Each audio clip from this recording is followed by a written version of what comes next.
We're going to jump in here quickly, Mike. Everybody in the class, so there's like 26 or so people in here. And a few extras have jumped in to listen to what you have to say today that are doing various research projects in fuel utilization in some way or another.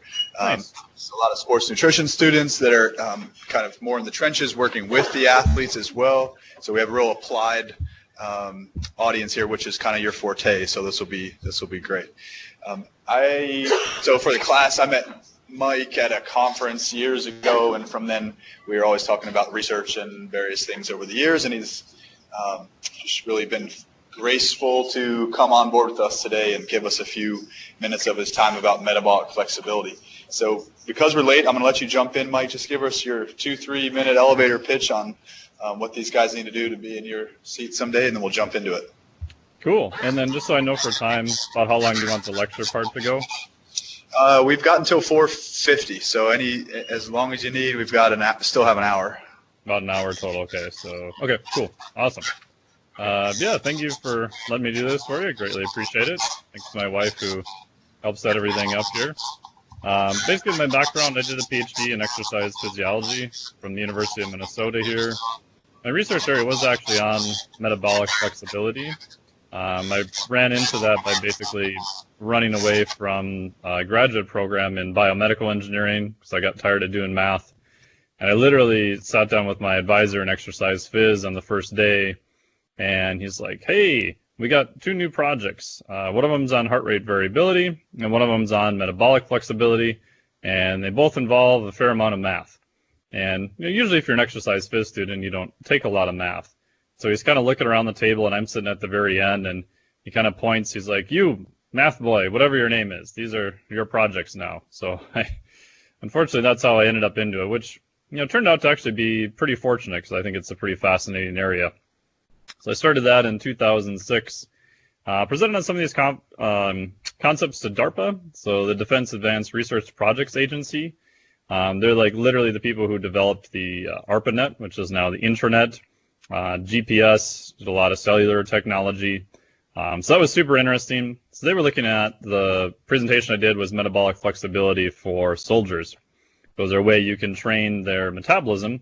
So when they're deployed to different areas, especially more special forces where it's smaller numbers of people, can they still perform in like a wide variety of environments? And that was super cool. I was by far the dumbest person in that room, so it was pretty crazy. Did some peer review, did some research.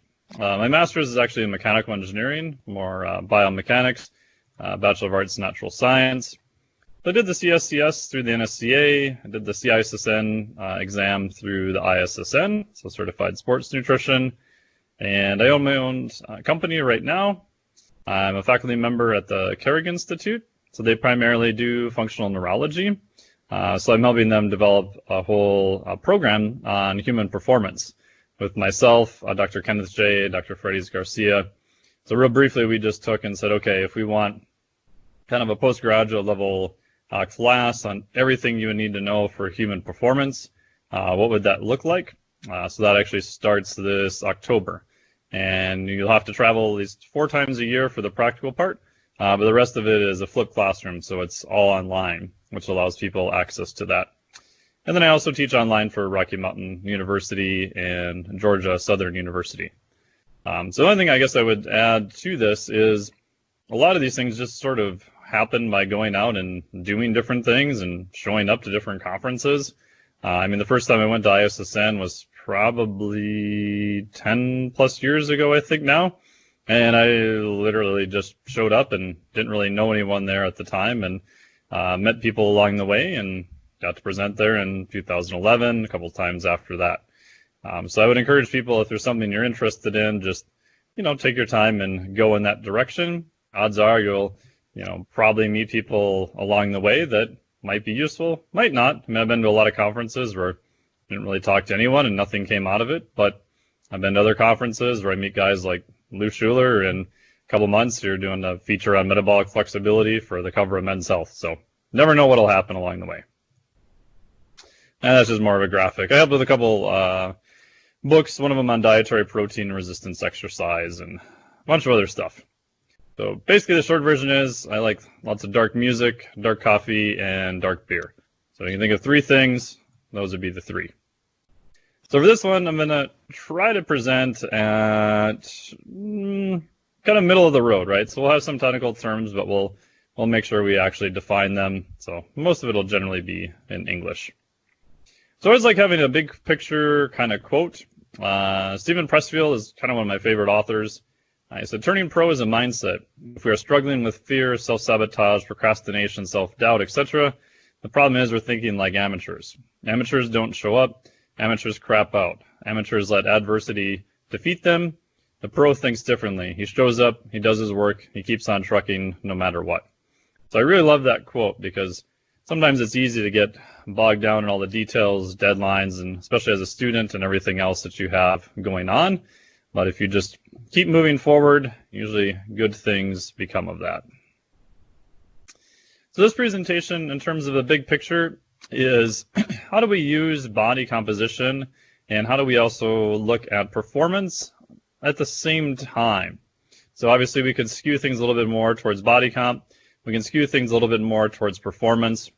But my bias is most people probably want something related to both of these. Or if you're a relative like weight class strength athlete, such as Olympic lifting and even some powerlifting, obviously body composition is going to be important, as is performance for that.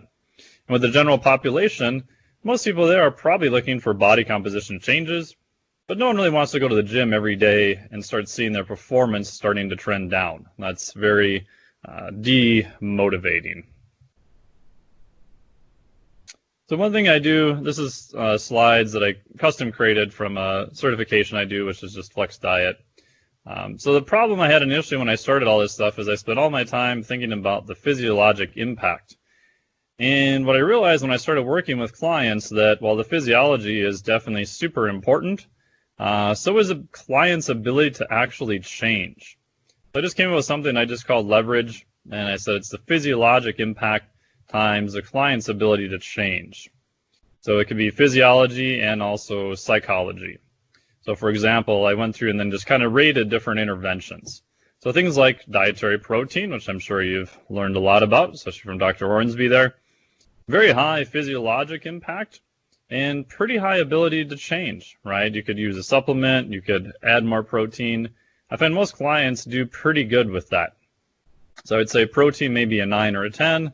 Ability to change, probably somewhere around a 9 or a 10. So if we say both of those are a 10, your leverage score is 100. If we take something like sleep, which we could argue has a very massive physiologic impact, most clients and people in general don't sleep enough.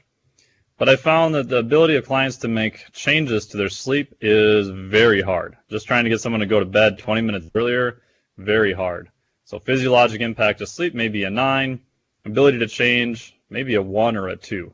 So you're looking at a total score then of like a 9 or maybe an 18. So this just gives you a way to kind of think about, and these are arbitrary scales. If you're working with clients, yep, there's physiology that's going to affect it, and then also their ability to make change is going to make your life a lot easier if you start with higher leverage interventions. So physiology, I think, is complex, which is the job of a coach, and then actions are simple, which is the job of the client for execution. And if you're a coach, you're just kind of the translator. You're trying to understand all the physiology, all the cool stuff you guys are learning there. But at the end of the day, you're translating it into actions that are relatively simple for a client. This could be related to nutrition. This could even be related to movement. We could spend probably hours talking about all the things that go on in a deadlift, from motor recruitment, rate coding, all down the line. But at the end of the day, the client's like, okay, I pick up this weight with things on it, right? I pick up a barbell that has weight. So the actions should be relatively simple. So we take a really high big picture and look at metabolic flexibility, and we'll have a more formal definition coming up here. It's how do you use fat as a fuel, kind of on this end of the spectrum? How do you use carbohydrates on this end of the spectrum? And then how do you transition from one to the other? And obviously, if we look at bioenergetics, we have our ATP, PC on this end also. So carbohydrates, as you guys know, are going to be used for higher intensity activity. Fat's going to be a little bit better for lower intensity activity. And if we want to get fancy, we could add ketones maybe somewhere in this area, and maybe lactate as a fuel somewhere in that area also. But it just gives you a visual idea of, I'm always thinking, what is the ideal fuel that I want the client or the athlete to be using at this point in time? And then can they switch to a different fuel that's maybe at a different time? So more formal definition, the capacity for skeletal muscle to acutely shift its reliance between lipids and glucose during fasting or in response to insulin, such as postprandial conditions. So we're focusing on skeletal muscle, so that's the biggest sort of sink for all the fuels in the body. And we're looking at how can it shift its reliance between lipids or fats and glucose, which you can think of as carbohydrates. This could be in response to fasting. So if you're fasting, by definition, you're not eating anything, and that's going to drive insulin down, and that's going to push you more to use fat as a fuel. Or such as postprandial conditions, which, as you guys know, is just a fancy word for after you eat. So after you eat, unless you're doing shots of olive oil, your insulin is going to go up, and that's going to push you to use more glucose or carbohydrates as a fuel. So loss of metabolic flexibility is hypothesized to play a role in various disease processes. This is from Kelly. So Kelly is the main researcher who coined the term metabolic flexibility in the very late 90s. And we see this in type 2 diabetics. So type 2 diabetes, in general, you could say starts off as a simplistic way of thinking, hard time using carbohydrates for various reasons. But what happens over time is we actually start to see a loss of the ability to use fat. So a little bit oversimplistic analogy is if we start losing the ability to use carbohydrates, and assuming the client's not doing any lifestyle changes or exercise or other things, the body is going to put out more insulin in order to get glucose out of the bloodstream and into various tissues. So your baseline level of insulin over time will start to go up. So this is one thing that they'll measure when you have bloods drawn. But as your insulin gets higher, it then prevents them from downshifting to use fats very well as a fuel. So if we look back at our previous slide here, so if this is the high end of metabolic flexibility all the way on the right with the dashed line, and this is the other end for fat, someone who's very metabolically inflexible, or like a type 2 diabetic, they start losing the ability to fully use carbs on sort of the right end, or at least on my right end here, and then they start losing the ability to completely use fat on the other end. And their switching back and forth between the two becomes severely impaired. So you can think of type 2 diabetics as people who are generally very metabolically inflexible. And if we pull the population at large, in general, we find that a lot of people have impaired fat oxidation, or the ability to use fat as a fuel. So lipolysis in general, at least from what I've seen, doesn't appear to be the rate-limiting step for most people. Obviously, it's super important because we've got to take the fat and break them down into smaller components, and how we do that is very interesting. But if you were to pick one, either lipolysis or fat oxidation, from what I've seen, it appears that fat oxidation is more of the rate-limiting step in terms of the body using fat as a fuel. So this is where most of it comes back from. This is a crossover effect, so Brooks and Mercier. And on the left side, or my left side here, if you're at rest, ideally we don't want to use a lot of carbohydrates. And we'll see how this kind of gets buggered up a little bit. We do want to use a fair amount of fat. However, on the bottom, if we're looking at just aerobic power, right? So if we increase the, we'll say, intensity, so perceived effort here on the bottom, and you get all the way to the right, if you're going all the way out, you want the ability to use carbohydrates because that's going to allow you the greatest performance. So if we block the use of carbohydrates in people, we can see that in something called McArdle's disease. They're missing the enzyme to break down glycogen, and because they're missing that phosphorylase enzyme, they can't really use stored carbohydrates well as a fuel. And what we find in that group which again is an extreme case because of the genetic pathology, their ability to do high aerobic power is really horrible because they can't use carbohydrates as a fuel. So we want to be able to use carbs for very high intense exercise, and it's my opinion that we're better off using fat for lower intensity exercise. Now it is true that you can aerobically use fat and carbohydrates, so that gets a little messy and into some different efficiencies and things of that nature. But if we're just comparing fat and carbohydrates here, high intensity work, primarily using carbohydrates for high intense work, lower intensity, primarily using fat. So we summarize, we can say fat use primarily during the lower intensity exercise. And I would make an argument that your resting metabolic rate, if most of that is coming from fat as a fuel, I think that's going to be a healthier way. There's some very interesting stuff on cardiac tissue looking at this. So the human heart at rest is primarily using fat to a very high degree. But what we see if we look at heart failure, for example, the fuel switches in cardiac tissue to start using more carbohydrates. And then that builds up a whole bunch of other issues associated with it. So we still want to be able to switch. We want to use the right fuel at the right time, depending on what we're doing. And fat for fuel most of the time, and then carbs to fuel high-intensity exercise. What's fascinating is that how well people use fat at rest or low-intensity exercise is extremely variable. So if you look at the crossover effect, and this is what's classically taught in most textbooks, is that you would think most people at rest are pretty good at using fat. But again, this is a concept based on averages. And if you take a total average of a bunch of people, that's probably true. But if we start looking at them as individuals, what we see is their ability to use fat at rest or low intensity exercise varies a ton from one person to the next. So here's a quote from Godecki. And so what they're looking at here is individual variability in resting RER. Right? So RER, what fuel are you using at that time from metabolic cart?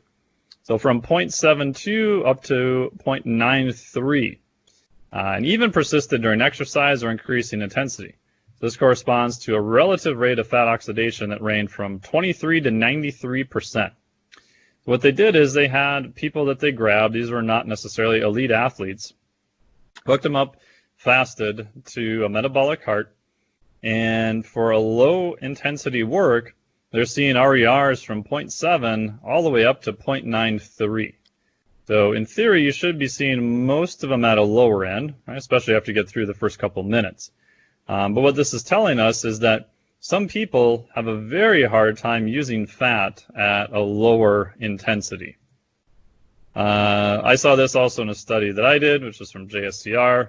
Wasn't really necessarily the point of the study, but we did basically a gauge R&R study, and we saw RER range from 0.83 to 0.95. So what we did was we standardized people to a known amount of exercise off of a max test, and we looked to see, is that RER actually repeatable? We did some variability analysis on it. But what was also interesting, again, RER was quite variable. And one other study Helge did showed something similar also. The takeaway with this is that if we pull some people off of the street, or even some athletes, some may be really good at using fat at the right time. Others, not so much. Right? And so remember we said that for aerobic metabolism, the body can use fat and can use carbohydrates also. Obviously, for anaerobic metabolism, more speed and power, we can only use carbohydrates. So a quick review on insulin and glucose. So probably not news for you guys. Insulin I think of as a big leverage point because it changes things in physiology quite a bit. And in terms of hormones, it's probably the main one that we have a lot of control over, especially on acute nutrition related. right? If we eat more carbohydrates, insulin's going to go up. Some types of protein, especially whey protein, are more insulinogenic. So we have a fair amount of control over insulin via nutrition. It's also needed for survival. So the lens I kind of view physiology through, even performance physiology, is that our body is very much wired for survival. And if we understand the priority list, that gives us some really good insight onto what may be useful for interventions. Obviously, if you don't have any insulin production, you are not going to survive very long. I'd say insulin is a pretty high leverage point. I think it's more accurate to think of it as a fuel selector switch, which I stole from Dr. Jeff Volek. Higher insulin is going to push the body to use more carbohydrates. Lower insulin is going to push the body to use more fat. So by playing around with different types of nutrition, we can actually move this around a little bit. So we do have some control over what fuel we're going to use. Now, it's not 100%, but we can move that around a little bit. Insulin also has a two-phase release. There's a very short, which is a CNS, or sometimes called a cephalic release, and then also the longer portion after that.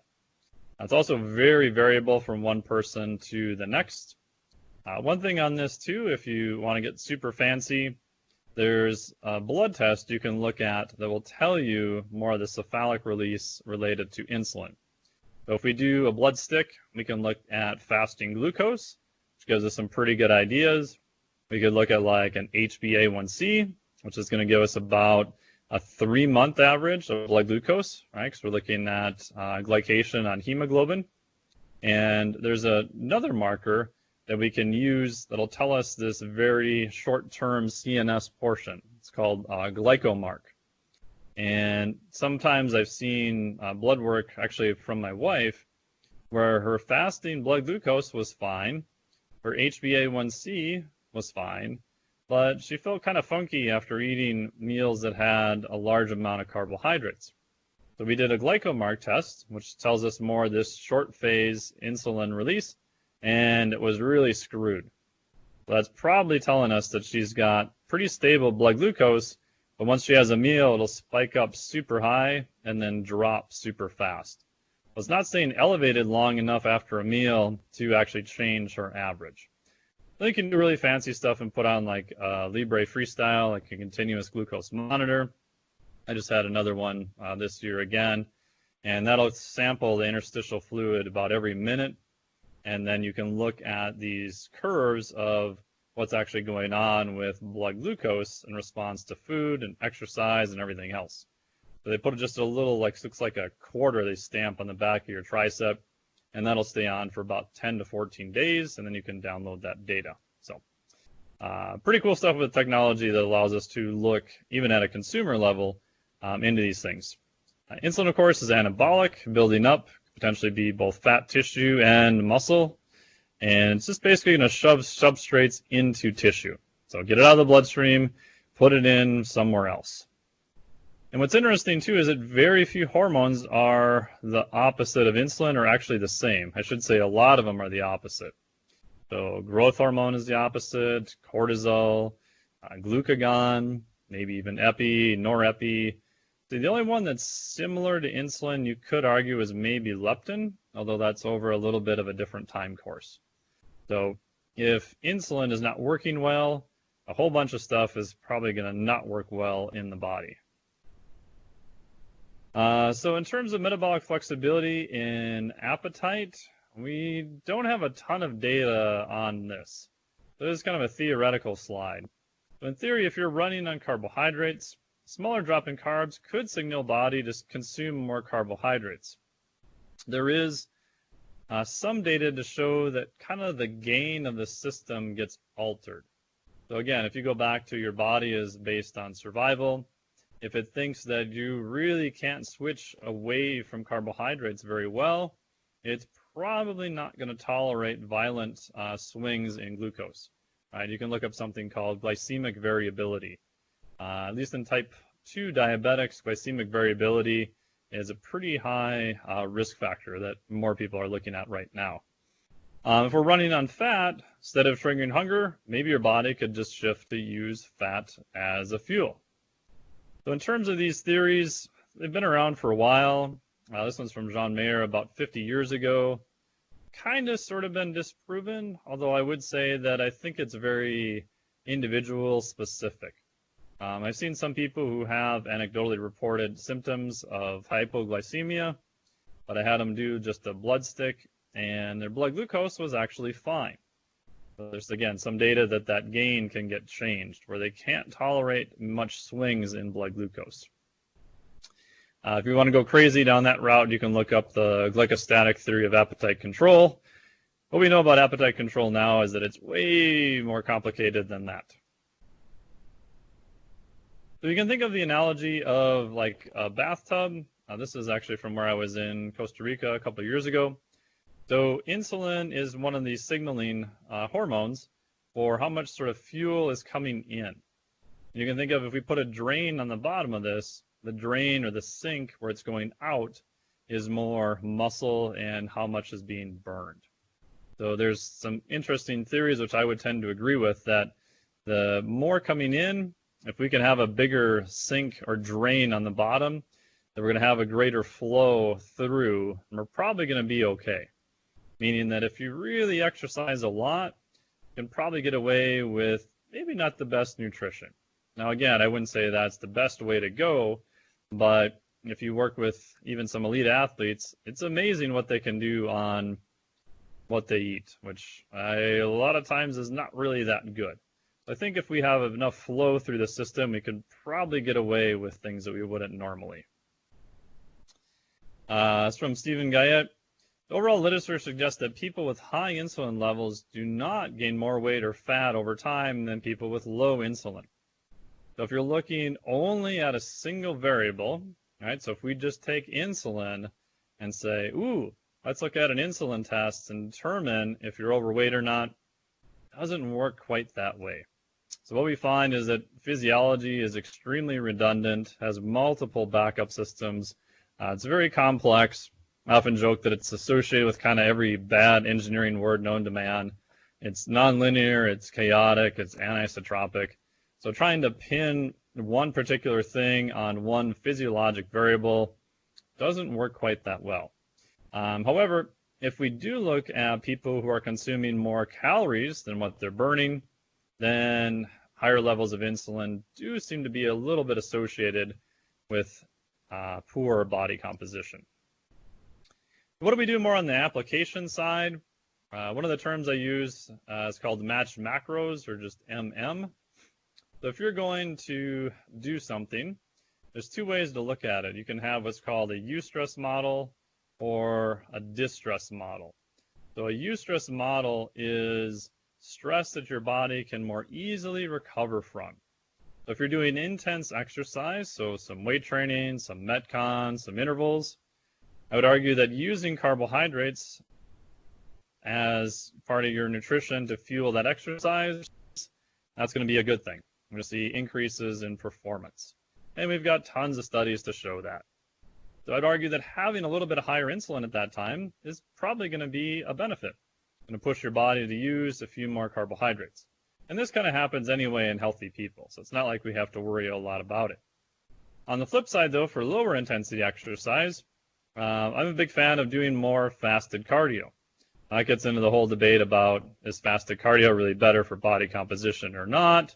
There's only been a handful of studies that really looked at that. Dr. Brad Schoenfeld, I think, who's lectured to you guys before, did one of the studies on that in terms of an intervention study for 6 weeks. He didn't really see much of a difference there. But I think for health reasons, that's going to be a benefit. And lower insulin, right? So that would be the other reason of doing it primarily in a more fasted state. So for example, today didn't do any lifting or anything. I did something a 19-hour fast, so I ate right before I got on this call. And the exercise I did in the afternoon was just I rode on the rower for 2 Ks and did that twice, and then just did some general very low intensity GPP. So I did that fasted, so I'm doing more of a low to moderate intensity. My speed wasn't very high at all. and I'm trying to teach my body to use fat a little bit better as the left end of metabolic flexibility. We'll just go briefly into this a little bit because I get tons of questions now about fasting and ketones. Well, that was interesting. If you look at other species, sometimes they can do a lot of stuff that humans can't, but humans are still by far the most adaptable species on the planet. So it turns out that the king penguin chicks can easily fast for 5 months. I wouldn't recommend humans doing that. Longest human study on fasting was a medically supervised fast that lasted just over a year. I think that subject lost over half his body weight, which is pretty crazy. Lots of reasons to do fasting. The biggest reason is that most people have a massive caloric surplus right now. Raises all heck. So if you take people and you just give them surplus calories, you can make them metabolically inflexible through various mechanisms. Intermittent fasting has different effects on the gut microbiome, lifestyle factors, and we're trying to get at this more metabolic regulation piece, which then if we can make them more metabolically flexible is what I would use, hopefully maybe we can give them a greater potential for less obesity, less type 2 diabetics, and cardiovascular disease. So fasting I just defined as a period with zero calories coming in. Surprisingly, I found it was relatively easy to do. Again, as long as you start out slow. I'll give you the slides of what I do for that. Lower insulin, right? So we went back and we said, hey, maybe that fatty acid metabolism is the low end of the spectrum is not working so well. So if you can lower insulin levels lower, maybe do some lower to moderate intensity exercise on that day, hopefully we can upregulate the use of fat as a fuel. We do see a little bit more growth hormone released, at least in healthy subjects. It's debatable if that really has much of any effect. You can look up the hormone hypothesis there from Dr. Stu Phillips' lab. David West was one of the main authors on that. And again, I look at this from a survival-based lens. At some point, not that long ago, if we were paleo man and we're out hunting woolly mammoth and we can't find a woolly mammoth for a couple days, well, we better be pretty good at doing some type of fasting, right? The flip side is if we come across a bunch of honey, we're probably going to eat as much honey as we can, depending on how many times we want to get stung by the honeybees. So we had to be pretty good at taking periods of super high carbohydrates and then periods of time without any carbohydrates or possibly any food. Fasting may increase autophagy, just kind of like a cellular housekeeping effect. In humans, it happens, but we don't really know how much or to what degree. There's periods of intermittent fasting, and there's all different protocols on how you can go about and do that. In short, my bias is to work up to one longer fast, kind of more what Brad Pilon has. Some of the other ones can work, but that's like a whole different topic on itself. And the theory of fasting has been around for quite a while. This is from quite a long time ago there.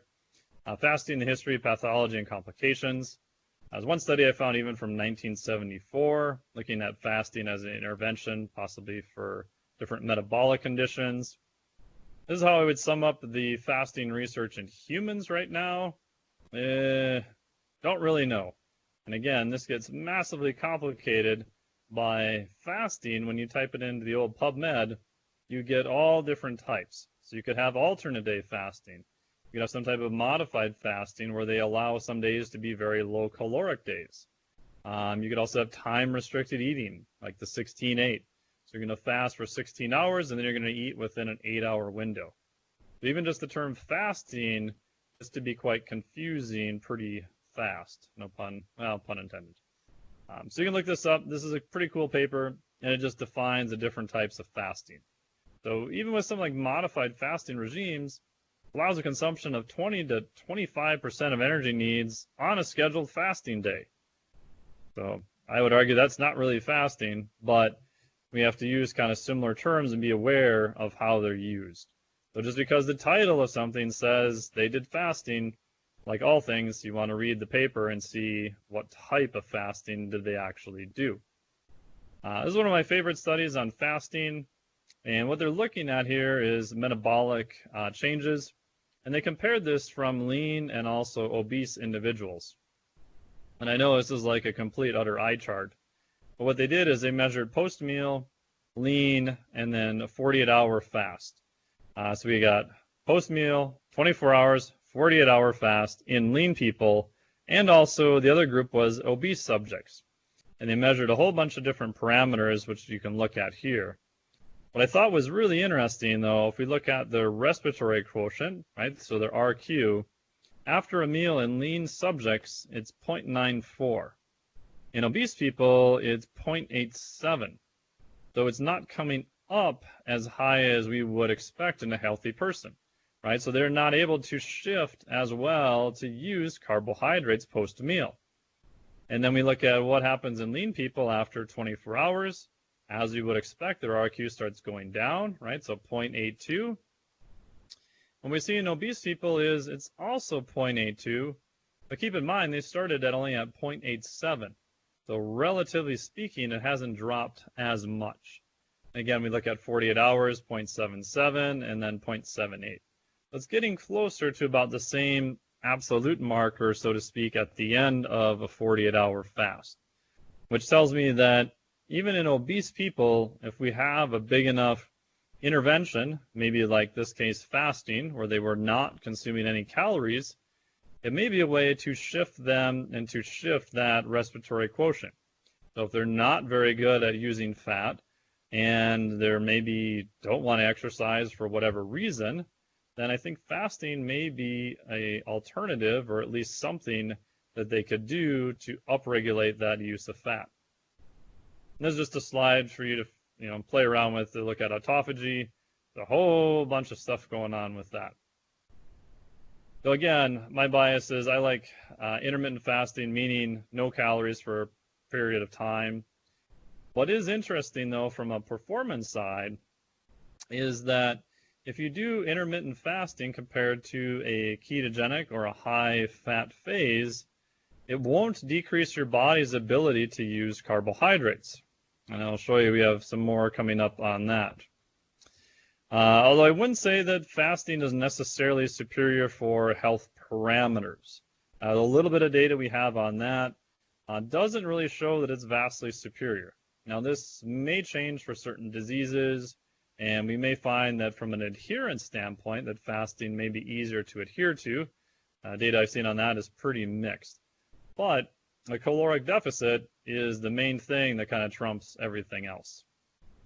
And that's just a summary you can read on that. So a low carbohydrate or a ketogenic approach does have some kind of molecular overlap with fasting, although I don't think that you should get rid of all your carbohydrates overnight.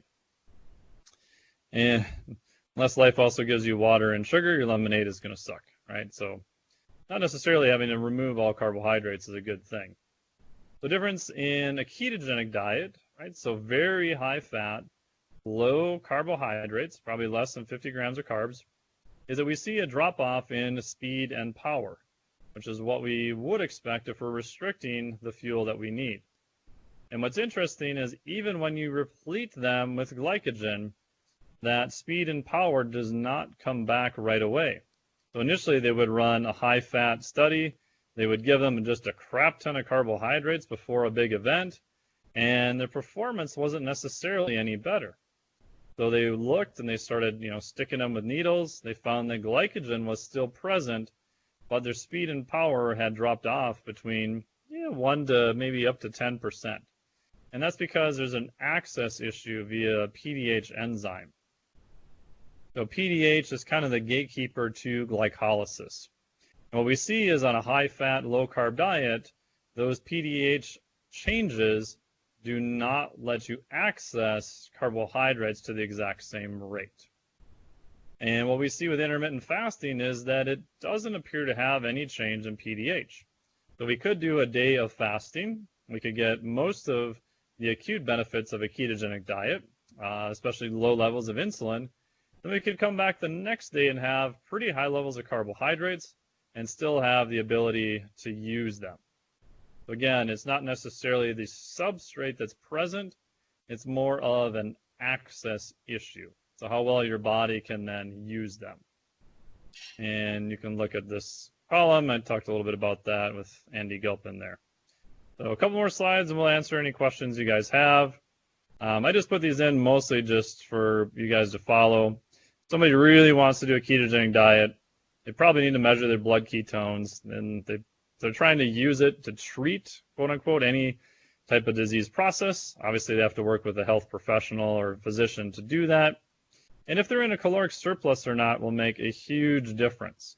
So some people, when they go ketogenic, they have pretty high satiety, so they just spontaneously eat less. That's not always the case, though. And yes, I think carbohydrates are needed for strength and power athletes. This slide was interesting. The takeaway with this is that athletes who were switched to a ketogenic diet did actually perform, and they felt better. But when they measured their performance on speed and power of things, it was actually less. So the takeaway here is, even though athletes report that they feel better, which is definitely cool, make sure you have some type of testing so you know where they're actually at, especially if they're being graded on their performance. And if someone's doing a ketogenic diet, they can have high levels of acetone, which makes their breath smell kind of fruity. All right, so if we wrap all this stuff up, what would we do for a training template? I like to do something like a Monday, Wednesday, Friday, more weight training or your anaerobic training. This could be also intervals if you wanted to do something like that. I like having more carbohydrates around training, and the carbs on that day in general are going to be a bit higher. I like doing more of a full body, or you could add in what I call Wednesday, the dude bra hypertrophy session is fine. I like more of a complete rest between sets. I'm trying to increase more strength and hypertrophy. Brad Schoenfeld does a study showing that longer rest periods, even for hypertrophy, were beneficial. The goal is to use more carbohydrates, right? We're trying to do as much muscular anaerobic work as we can, build strength, build muscle. If we were to pick only one molecular target, although the body doesn't really work that way, we're primarily running mTOR1. From a nervous system side, this is more your sympathetic day, so you're going to have a little bit more of high stress because of training. Tuesday, Thursday, Saturday, I like more of aerobic training, so kind of a long, slow distance, kind of aerobic base. If you were to add in fasting, this is where I would add it in. I would add in one longer day of fasting here, and usually that's only if body composition is their goal or they're trying to get significantly leaner. Moderate heart rate, 110 to 140. A lot of times when you have athletes do moderate training, they have no idea what the heck moderate is. A lot of times I stuff heart rate monitors on them and I have them report to me, especially since most of the training I do is online, what was their heart rate. And that's just phenylketones 180 minus your age. The goal is to use more fat. Hopefully have a little bit of recovery. So we're doing a little bit more parasympathetic work from an autonomic side. And our molecular target, if we were to pick one, is AMPK. Again, fasting on that day is going to be your option there. And most people lie about ketogenic diets. So that's the basic part. You can look at the rest of the slides there. The real part here with the fasting, just pick one day and slowly push out breakfast and push out a meal. If you try to do 24 hours on day one, I usually find that that does not go well. So pick one day per week and just slowly push out the amount of time that you spend fasted. Again, this is the same training template that we saw before. So let me know what questions I can answer for you guys. All right. Thank you, Mike.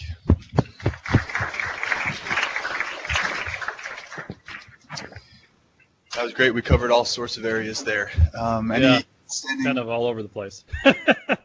Well, the links back to Metabolic Flex eventually. I don't know if you might be able to. Hi, Dr. Nelson. Name's Hi. Matt. Hi, Matt. I recently watched an interview that you had with Dr. Russin or Rusin. Oh, yeah, John Rustin. Yeah.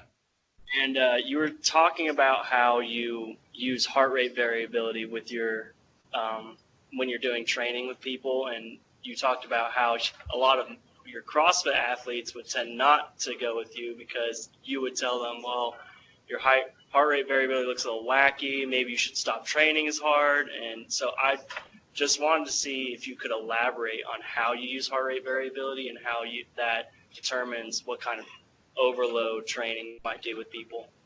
Yeah. So heart rate variability, real simply, is a way of looking at the status of your autonomic nervous system.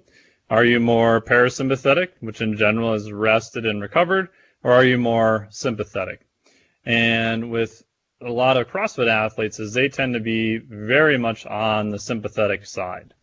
So a lot of times when they come to me, like even if I work with anyone online, one of the requirements I have is I have to measure your heart rate variability because I'm not there watching your training sessions.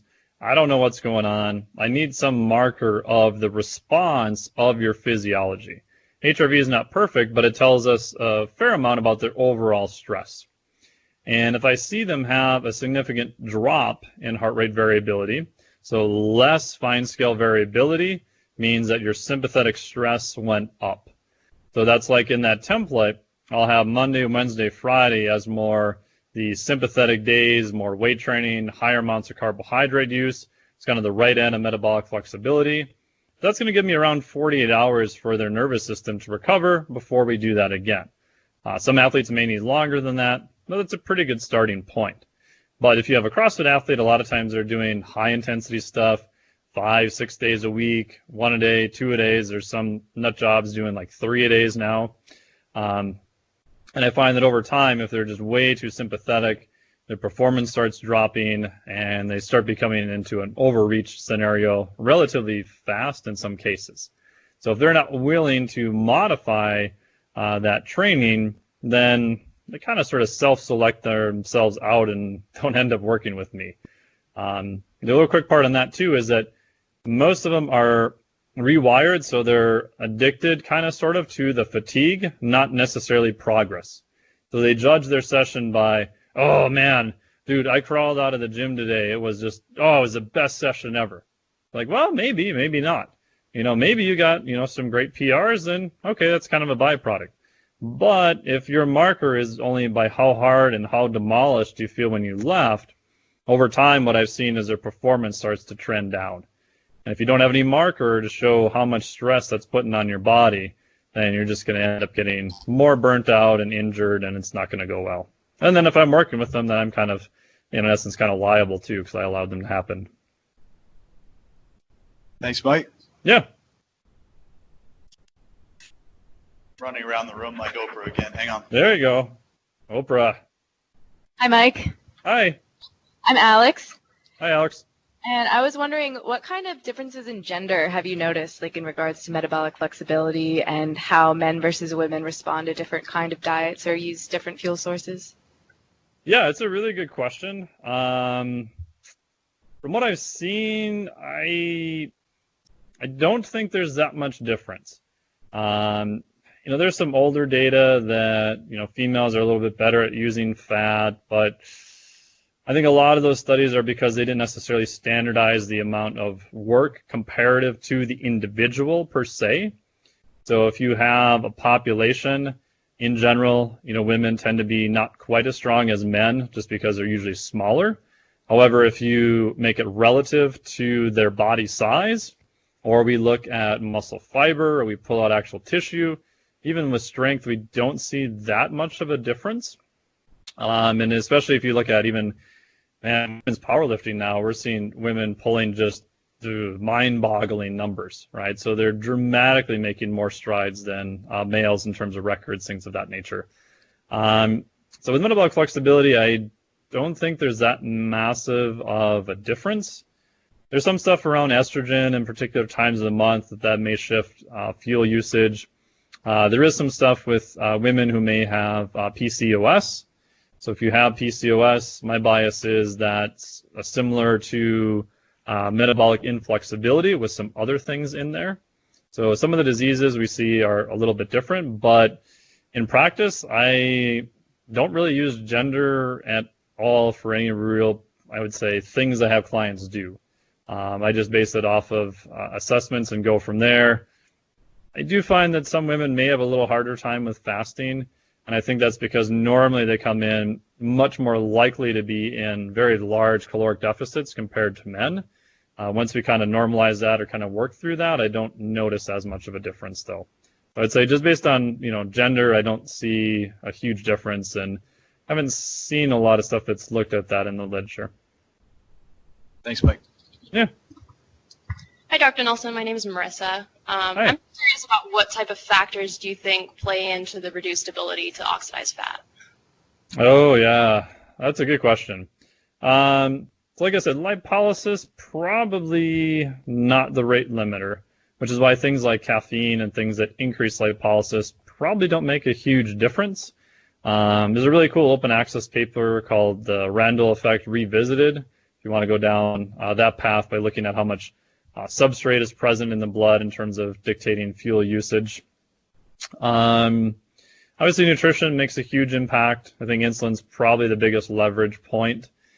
Training can make a big difference. And the other one that's, I think, becoming more appreciated is actually sleep. So there's a study done like 3 or 4 years ago now that took people and they had one group that slept 8 hours a night, and then they switched them and they actually did what they fractured their sleep, where they woke them up once every hour. They had this little button on an alarm clock and they could go back to bed. Now, most of the time they don't remember actually waking up, but they were woke up once every hour. And what they saw in the group that had the fractionated sleep, their fuel usage of using fat as a fuel dropped by like 50%. So they started switching to use more carbohydrates. Which, if you think about what's going on, it may just be as simple as that was a sympathetic stressor. Their body gets pushed a little bit more to carbs and has to switch back again. So if you take the total time, their body is using fat gets severely impaired. There's some other studies. University of Illinois has got some really cool ones where they took university students, and I think they took them from 8 hours to 4 hours of sleep a night. And by the end of the 5th or 6th night, they were basically borderline diabetic. I mean, their glucose is getting all dysregulated, which then screws up fat use. When they did give them sleep back, it did renormalize again. But I think we're starting to appreciate now how big of a factor sleep is. There's even some epidemiological data showing that as people sleep more, they tend to be leaner, which again could be associated with a whole bunch of other habits that they tried to correct for. So, what do you suggest I do with my baby? Oh, is the baby sleeping? Hour. Next question. Hi, Dr. Nelson. Kendall here. I work over with our sports nutrition department, and me and my coworkers were having this debate about a company that reached out to us about this ketone ester supplement and how they're kind of claiming that their supplement with carbohydrates is increasing signals for muscle protein synthesis post-exercise. So I wondered if you could kind of speak on your opinion on exogenous ketones and if you've kind of seen anything like this. Yeah. Can I ask what company? Was it human? It's called HVMN. HVMN, yeah. Yeah. Yeah, if you talk to him, tell Brianna I said hi. The ketone esters are super fascinating. So their lab, which was in the UK in Dom D'Agostino, just down there in Florida, done a lot of really interesting stuff with ketone esters. So right now you can buy over the counter, you can buy ketone ester. The HVMN is the only one that's out so far. Other companies are supposedly going to have one any day now, so maybe they're out. You can also get a ketone salt. So you can take BHB, so beta hydroxybutyrate, and you can bind it to a salt. And that will push up blood levels of ketones in about 20 minutes. The salts, you're probably limited by absorption. So like if you look now, like they have a patent on a quad salt. So they'll split BHB over 4 different ions. Ketones, they can actually bind it to ketone ester. So the HVMN, the human, is a ketone ester. With those, you can get even higher blood levels for a longer period of time. PK is probably around the same, about 20 minutes to peak. So the main study that was done on that was from Cox et al., which was in Cell Metabolism, I think 2 years ago now, which was sponsored by the company. Again, doesn't mean that it's bad per se. It's just that's the way it is. And they did give the ketone ester to pretty high-level cyclists, and they still gave them carbohydrates at the same time. Now, in that study, they did show a pretty big increase in performance. I mean, it's still in the single digits, but to get a single-digit increase in elite athletes is pretty massive on a competitive scale. The study was attempted to be replicated by Louise Burke's lab. The downside was it's very confusing if you read in Burke's paper. You have to look super closely. The ketone ester that they used was actually not the same ester. So I'll save you the side story on that. But it wasn't the same one, and the dosage was different. If you read the paper, you'll see that they had massive GI upset, and they did not see as much of a performance increase. Now, I would argue that we probably don't know, because if you're riding a bike and you think you're going to crap your pants, your performance is probably not going to be all that great, right? So if you've got a massive GI distress, yeah, I think that alone can just screw with your performance. So unfortunately, from what I've seen with ketone esters in terms of performance in higher level athletes, I believe those are the only two papers out that have actually looked at that from an intervention standpoint. I know Brandon Egan in the UK has got some cool stuff coming out. I know Dom's got some more stuff coming out. So as of now, I would say maybe, but if you go a step further and look at what is the actual mechanism, can BHB actually surpass carbohydrates from a bioenergetic standpoint of producing ATP at a fast enough rate? I would say probably not. However, I think that ketone esters may be more useful in prolonged sports, especially if you start adding a cognition portion. So some of the newer work that's being done is, if you think about like American football or something that is kind of speed and power, but you play for many quarters, and you still have to be very cognitively alert of what's going on. So I think ketone esters in those types of scenarios may be useful. Some new data coming out on that. And for pathologies, especially like TBI, ketone esters will probably be extremely useful. So I actually have a sample of the HVMN that I carry in my kiteboarding bag. So if I get dropped out of the sky kiteboarding and knocked on my head, I will be taking that as soon as I possibly can. That's still pretty anecdotal at this point, but probably not much of a downside. And we know that if you get whacked in the head, you have a massive disruption to your brain's ability to produce energy. Ketones may work very well for that. George Brooks's lab is doing studies with IV lactate also. So having another fuel source at that point may be very beneficial. Mike, that's really cool. We've actually teamed up with Luis and then another researcher from Australia to look at the HVMN product, and we're designing those studies now for a dissertation out of Canberra University. Awesome. We also have Louise Burke and Trent Stellingwerf speaking in this class. Oh, nice. Those, both hands-on and anecdotally. So I think we'll have the same message replicated to us, though, because I tend to agree with you on the state of exogenous ketones right now. Yeah, I'd love to hear those lectures too, especially ask Louise Burke about ketones, and then Trent obviously about PDH stuff because that's his work. So. Yeah, that's really cool. All right, a couple more questions here. Yeah. Hi there, my name is Jen. This is a kind of like a nutrition recommendation question. So do you feel like there is an ideal minimum or maximum of carbs or fats, or maybe like an ideal ratio of macronutrients that would best fit with either an intermittent fasting or just with metabolic flexibility in general?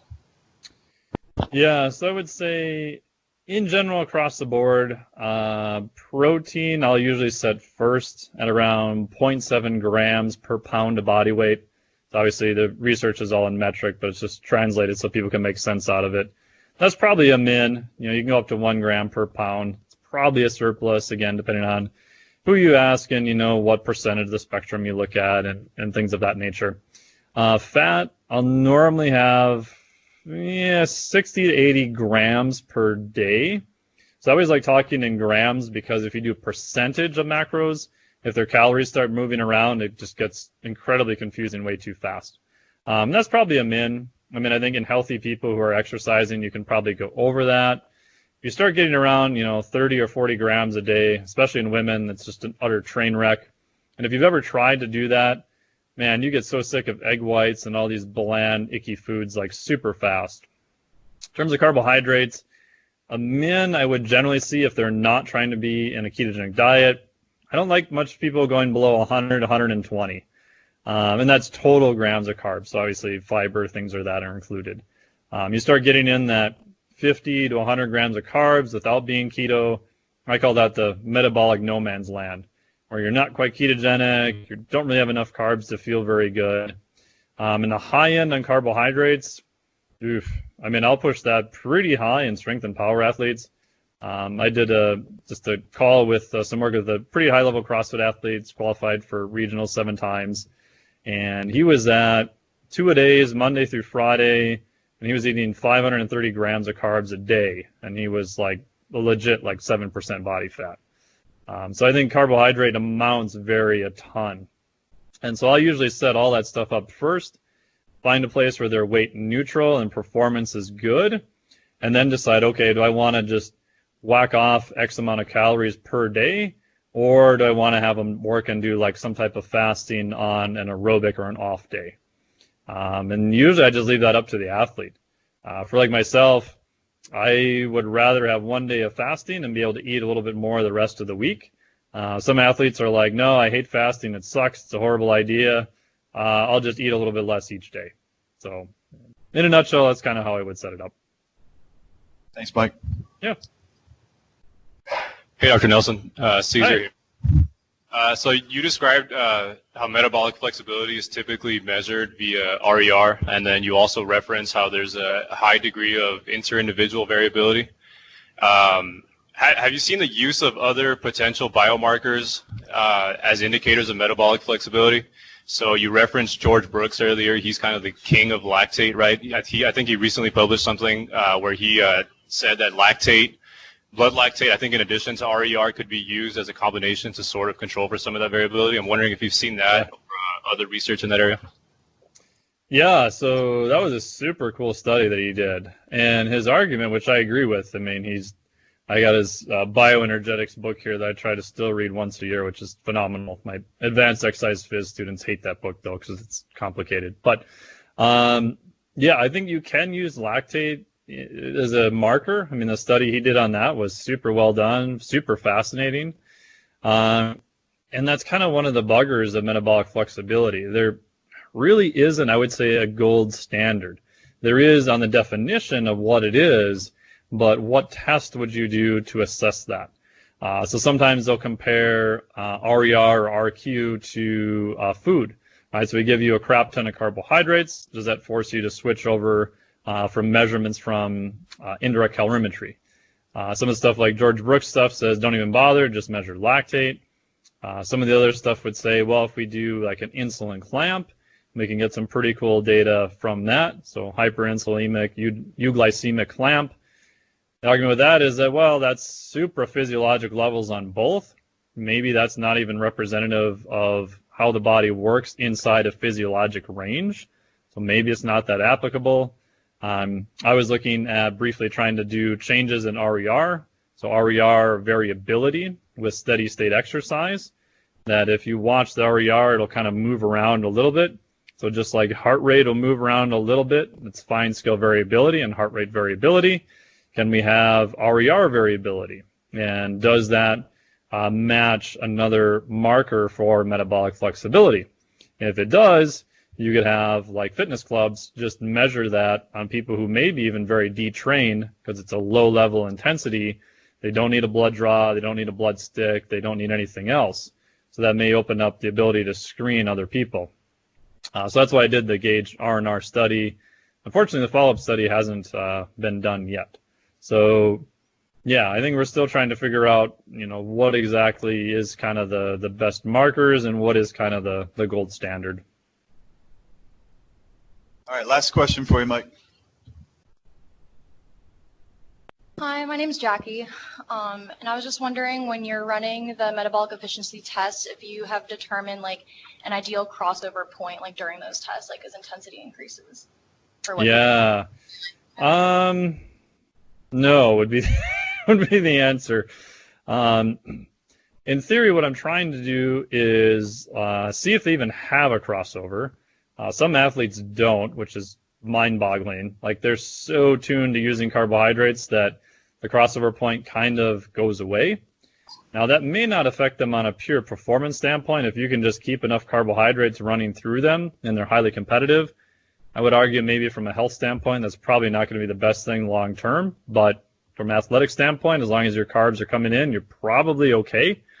For a while, I was thinking that you wanted to move it up and to the right as far as you can. And I still think that's probably good. So can I get you to use more fat at the highest percentage possible and then slowly taper to carbohydrates? My latest thinking is I don't want a slow transition. I want a pretty hard transition. So I want you to run the use of fat as high as you possibly can for as long as you can, and then actually switch to using carbohydrates. So that you could get in and look at measurements of what is their max level, so VO2 max. If I can push VO2 max up, I can basically drag that whole thing all the way up. I could look at lactate levels, obviously anaerobic threshold, things of that nature. So a buddy of mine, Jeff, who works in Los Angeles, he's got a ton of metabolic cart data, and that's actually what he looks at, Jeff Rothschild. So he would probably be the man to ask on that, but I've had a fair amount of discussions with him, and he's got some pretty good data showing that if you can kind of move it up and to the right more, as long as you don't decrease the high-end speed and power. And I think that's the big caveat, because in the past, people would say, oh, just do a ketogenic intervention or just do a high-fat intervention. Don't worry about carbohydrates. And you would see, like in Jeff Volek's FASTER study, massive increase in the amount of fat they could use. But you had to give them enough time to transition back to still being able to use carbohydrates. So I think they got too hyper-focused on sort of that left end of the spectrum and forgot about the right end. All right, Mike, we can't thank you enough. Thanks for your time and the PowerPoint and the video, and I'll share it all back with you once I have it all sorted out.